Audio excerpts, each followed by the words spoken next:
Like, if I could have chosen to be born anywhere in the world, it would have been China.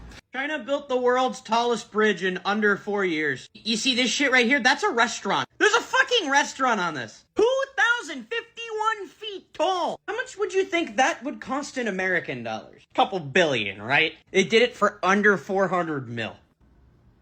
Yeah. We don't have infrastructure projects here in the US. You know what we have? The same fucking street where I grew up is still under construction 5 years later. Holy shit. A one-of-a-kind marvel that has set the world on fire. China's extravagant dream project with a whopping price tag of $79.8 billion has taken the world by storm. Once completed, it claimed the coveted title of the world's foremost wonder, the Beijing-Daxing International Airport.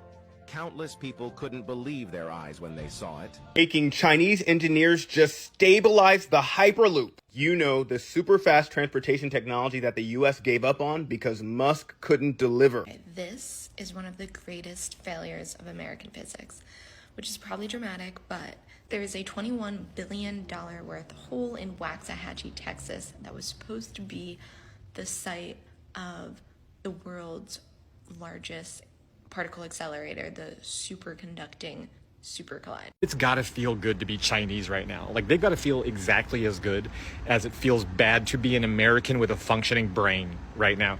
They are like on the exact opposite trajectory as the United States. Like, we've just been on this rapid decline my entire life, and then they've been on this upswing for the entire time as well.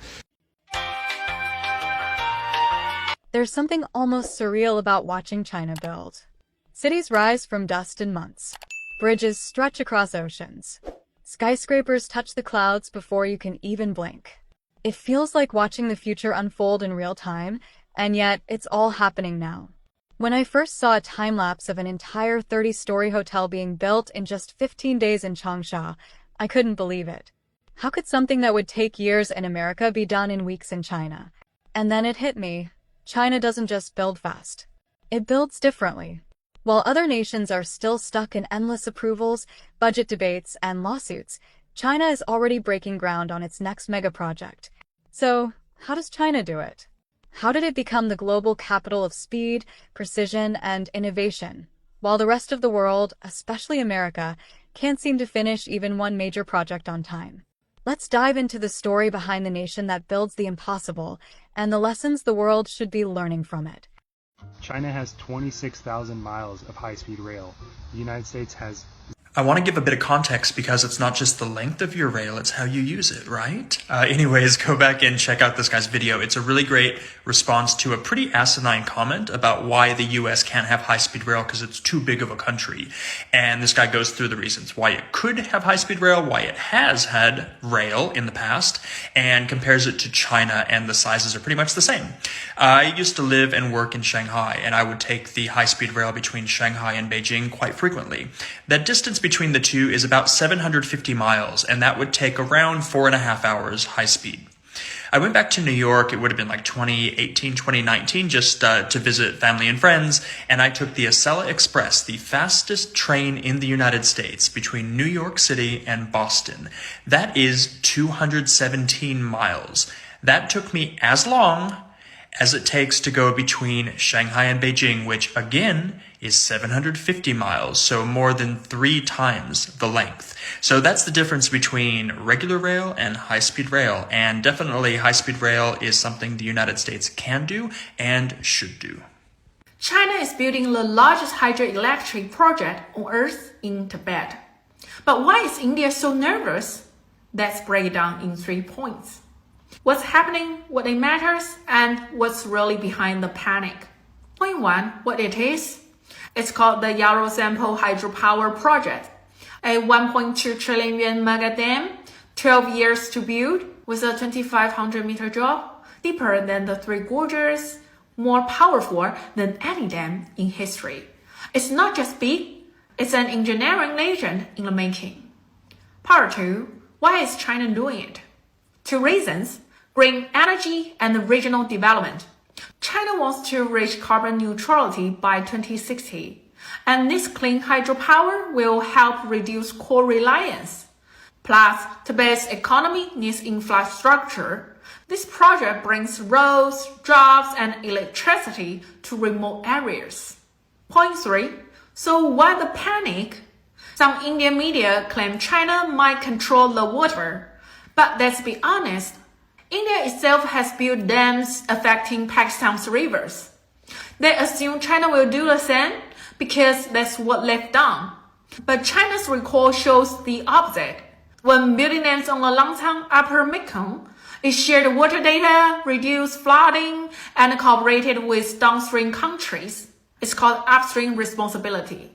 So sometimes panic says more about you than your neighbor. To understand how China became the world's construction powerhouse, you have to go back 40 years. In the 1980s, China was still a developing nation. Limited roads, poor logistics, and few modern cities. But then came a national awakening. The leadership realized that infrastructure was the foundation of prosperity. China didn't just start building. It started planning decades ahead. It wasn't about creating isolated projects, but an entire interconnected system. Roads linked to ports, ports linked to factories, and factories linked to global trade routes. Every bridge, airport, and subway line became part of a master blueprint for national transformation. I remember reading about how, in just 2 decades, China built more infrastructure than America did in the entire 20th century. It's staggering. And it wasn't luck, it was strategy. China's approach was rooted in long-term thinking, centralized coordination, and an unshakable focus on execution. Every megaproject wasn't just a symbol of national pride, it was a statement. We refuse to wait for the future. We'll build it ourselves. You may have heard about the Great Wall of China, but have you heard about the Great Green Wall of China? Well, I'll tell you more. In 1978, China started a large tree planting project, and it's officially called the Tree North Shelter Belt. And you're probably wondering, why did China start this project? Well, simply because the Gobi Desert was expanding, and as well as the Taklamakan Desert over there on the other side.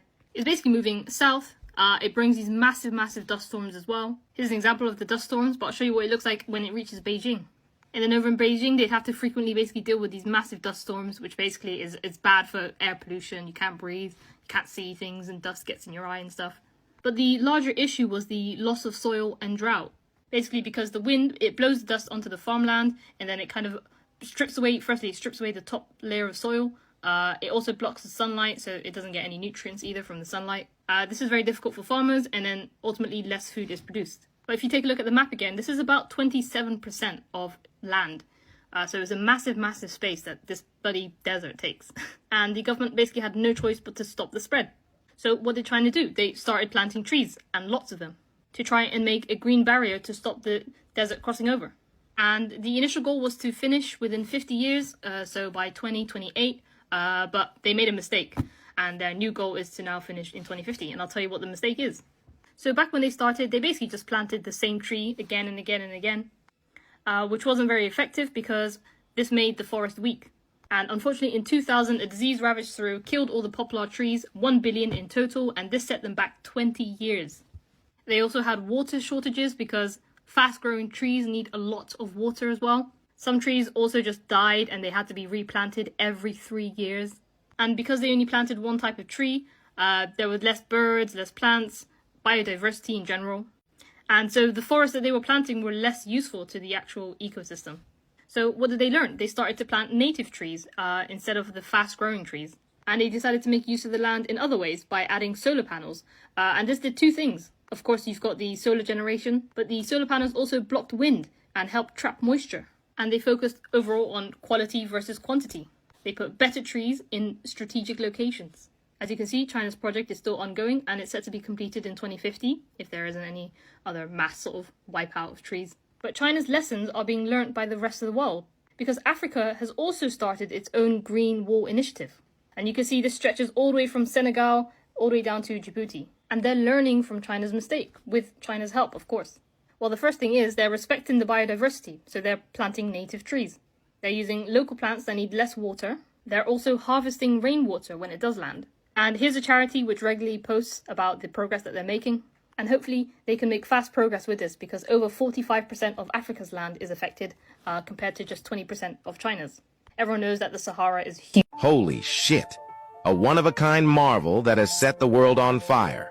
China's extravagant dream project with a whopping price tag of $79.8 billion has taken the world by storm.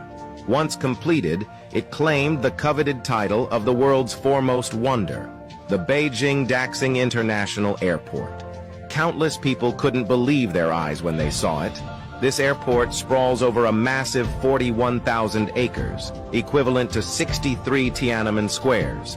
Unlike your ordinary airports, Daxing boasts a staggering 268 aircraft parking spots. It's estimated to serve a mind-boggling 100 million passengers annually, with 82 boarding gates. Remarkably, no matter which gate you're at, you won't spend more than 8 minutes from check-in to boarding. But wait, there's more. Daxing Airport is the world's first airport where high-speed trains run beneath it. 6 railway lines crisscross the entire airport, connecting Beijing, Tianjin, and Hebei within just an hour. Inside the airport, you'll find double-deck departure bridges. Think of it as putting a train station inside an airport. Such daring and visionary ideas could perhaps only come from China, a country known for its groundbreaking infrastructure.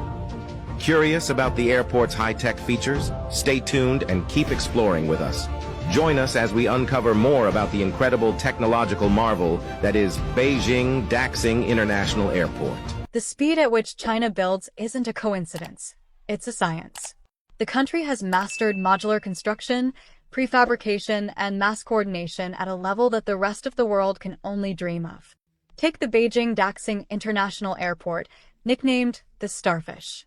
It was built in just 5 years, an airport so massive it covers over 700,000 square meters. Compare that to Berlin's Brandenburg Airport, which took 14 years and billions over budget. The difference lies in China's ability to centralize decision-making and streamline approvals. In the US, a single environmental review or community debate can delay a project for a decade. In China, a project can move from approval to construction in weeks. And it's not just about government speed. Chinese companies have perfected 24-hour construction cycles. Workers rotate shifts around the clock, supported by AI-driven logistics and digital project management systems. I don't want to wrap it in, but I'm just saying at some point, California needs to look back at who helped last time build a railway successfully. And maybe it's time to ask for Chinese help again. I'm in the new Beijing Daxing International Airport, which is absolutely gigantic, as you can see.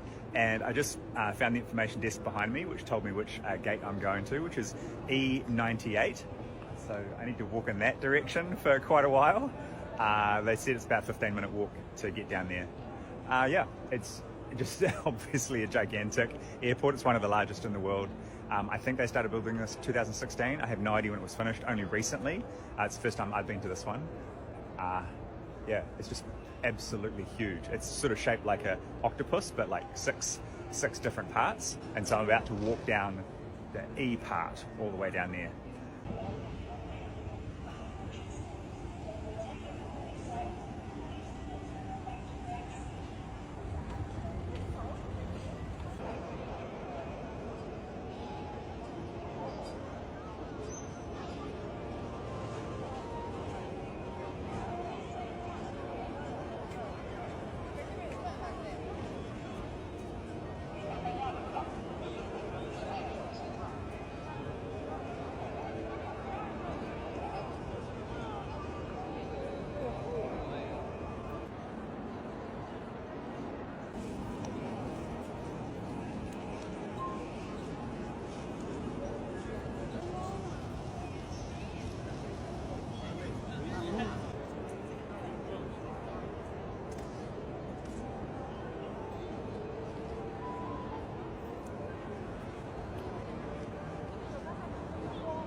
Now, let's talk about the uncomfortable truth. Why the West, especially America, can't keep up. In the US, megaprojects are often announced with huge media buzz, but rarely finished on time. The California high-speed rail project, for example, has been in development for over 15 years, with costs ballooning from $33 billion to over $128 billion. And still, it's nowhere near complete. The reason? Bureaucracy, politics, and fragmentation. Every project requires layers of local, state, and federal approval. Environmental reviews take years. Lawsuits from private landowners can freeze progress indefinitely. By the time the project finally breaks ground, inflation and politics have changed everything. Meanwhile, China doesn't rely on dozens of competing agencies. It relies on unified command and clear direction. The government identifies a goal, mobilizes resources, and delivers results. And it's not about cutting corners. China enforces strict safety and engineering standards, but it does so efficiently, without the bureaucratic red tape that strangles progress elsewhere. This is why America's Build Back Better plans often fall flat, while China is already unveiling its next generation of megacities. Why does China build everything so fast? Like, how can they do that? Well, guys, it's not luck because everything is planned. China has something called a 5-year plan. So it's basically a 5-year to-do list. So it's more like a long-term strategy that spans over 5 years. And the next plan is being decided right now in Beijing. So this Monday to Thursday, China's top party leaders are gathering, crafting the 15th 5-year plan. So that spans from 2026 to 2030. It's the playbook for what gets built, founded, and prioritized for the next 5 years. And it's a gathering of the opinion from experts, from scholars, from politicians, and of course the mass public. To have a clearer idea of how it works, let's compare the two previous 5-year plans, which is the 13th and the 14th. So the 13th 5-year plan from 2016 to 2020 was all about China being the world's factory. That means it's still export-led growth. It has something called Internet Plus, which means upgrading the existing technology, but less about innovation. It's about what they have already got. And still they focus a lot on the GDP target. But then when we turn into the 14th 5-year plan, which is from 2020 to 2025, the key focus was on dual circulation. That means grow the home market within China while staying global. That means more self-dependence. And then they say quality over speed. So it's like they're saying, okay, we're not obsessed with the GDP number anymore. We have something bigger to care about. They made big bets on core technologies like AI, quantum computing, and chips. They shifted from just making things for the world to building up their own technology, their own market first. So quality over speed. So that's the reason why you've seen the EV boom and record solar and wind build-outs and huge chip and AI investment because it's planning with budgets behind it. And now we're turning to the 5th 5-year plan. It's very likely that push for high quality development again. So it's modernizing the entire industry, deeper reforms, tech self-reliance, while balancing growth with securities. But what are the biggest challenges? Property crisis is still very serious in China, and also we have aging population, the pressure from the United States. So guys, if you run a country like China, what would be in your 5-year plan? Drop your thoughts in the comments. I'm 2,000 kilometers away from the nearest ocean, but here in the small county in the mountains of Xinjiang called Nileke, there's an ocean of a different kind. An ocean of solar panels, 5.7 million of them. The size of this project is unfathomable. There are solar panels as far as the eye can see and then some, covering an area as big as the city of Paris. They're stretching to the hills behind me and the hills behind them and the hills behind them, all the way to the horizon. The farm is capable upon completion of generating 8 billion kilowatt hours of electricity each year. That's enough to power all the houses in Singapore for an entire 12 months using nothing but sunlight and wind. But this isn't just about energy because these panels slow down the wind. And mind you, the wind here can be super strong. I mean, just look at the crazy hair. Hold in moisture and help grass grow back. Here, it also means extra income, $280,000 according to estimates. Nearby farmers have worked on the construction of this industrial farm, are leasing their land to the project, and continue to raise animals under the panels. It's a model that allows the land to produce both power and pasture. I tell you, these sheep are very pricey. I've been following them the entirety of the morning, but they're just not cooperating and they don't want to be on camera, so they're always running away. But come back! Come back! China's green push has seen it become the world's biggest supplier and installer of clean energy technology. 74% of all solar and wind projects under construction right now are in China. And within China, Xinjiang leads the way with the largest operational solar farms because of its wide open spaces and long daylight hours. It's energy, ecology, and economy all in one place. And it's one of these inspiring stories about Xinjiang that don't get much attention outside of China. But really, the progress here is as bright as the sun shining above me. So how does China sustain such a massive pace of development? The secret lies in a few key strategies, and they're not as mysterious as they seem. First, standardization. China designs its projects with modular systems that can be replicated nationwide. A subway tunnel in Chengdu can be built using the same blueprint as one in Shenzhen. That saves time, cost, and complexity. Second, state-owned enterprises, SOEs, act as engines of scale. These giants have the resources, labor, and expertise to handle multiple megaprojects simultaneously. They don't rely on private investors who might back out halfway. They rely on national commitment. Third, technology integration. China uses AI, drones, and 3D printing to manage construction sites in real time. Problems that would take months to detect in other countries are solved in days. And finally, visionary planning. China doesn't just build for population.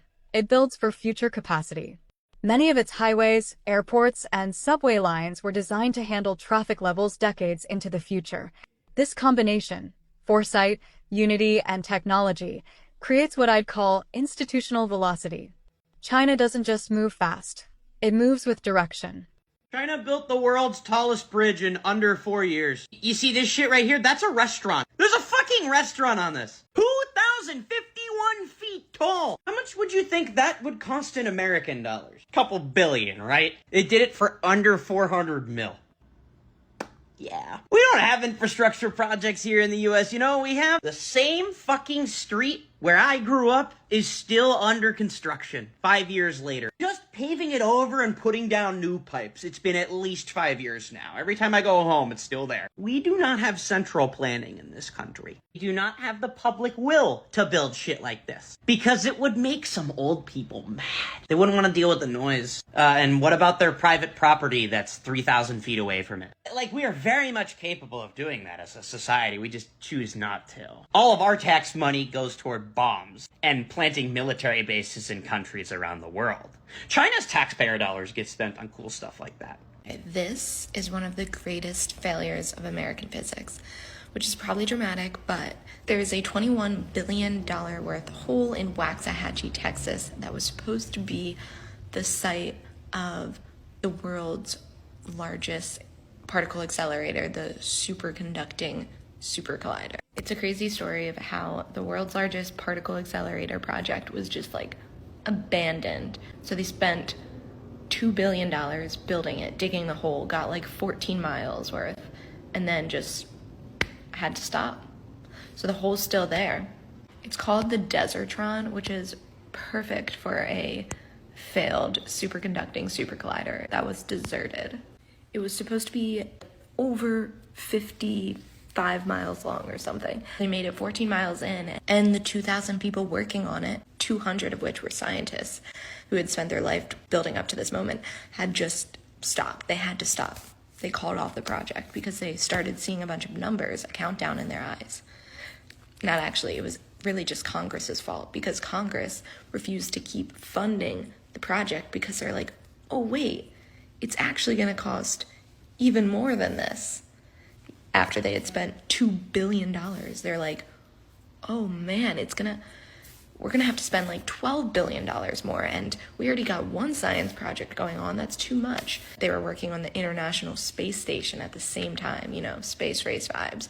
So they couldn't commit to two. Overcommitment issues. So they called it off.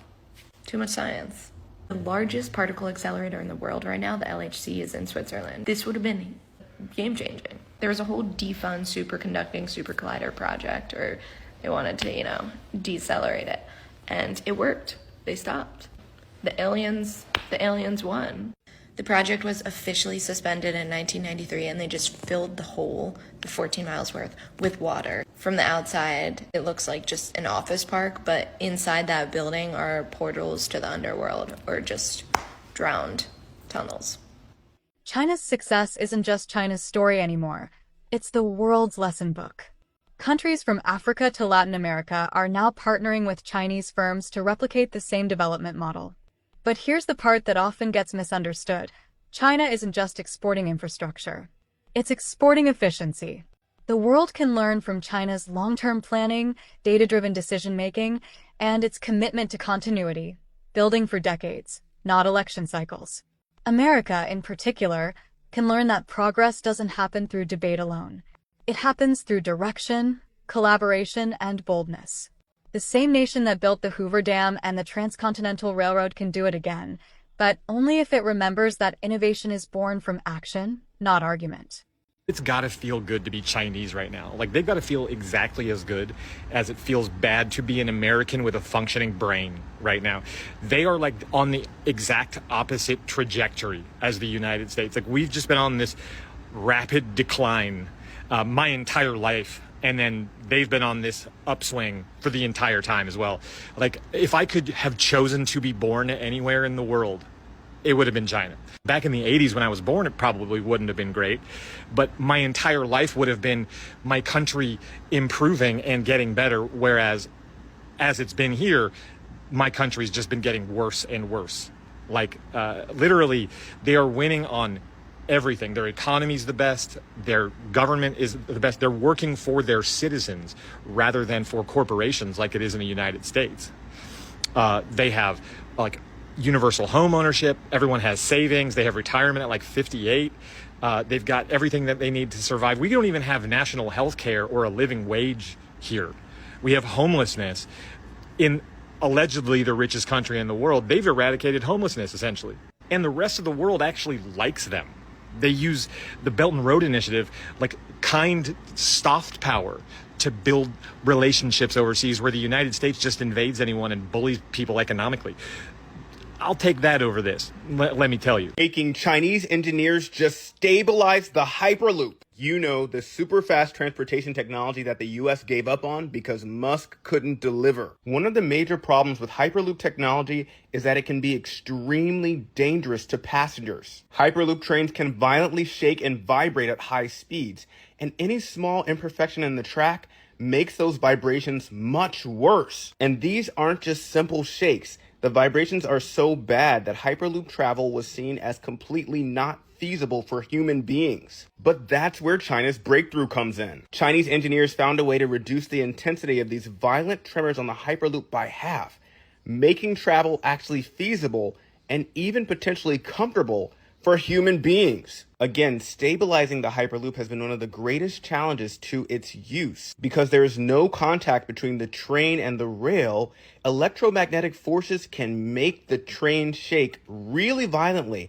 and in unpredictable ways. So kudos to the Chinese engineers who came up with a way to reduce this severe turbulence. And to Musk for all his false promises. China's mega projects aren't miracles. They're the result of vision, willpower, and unity.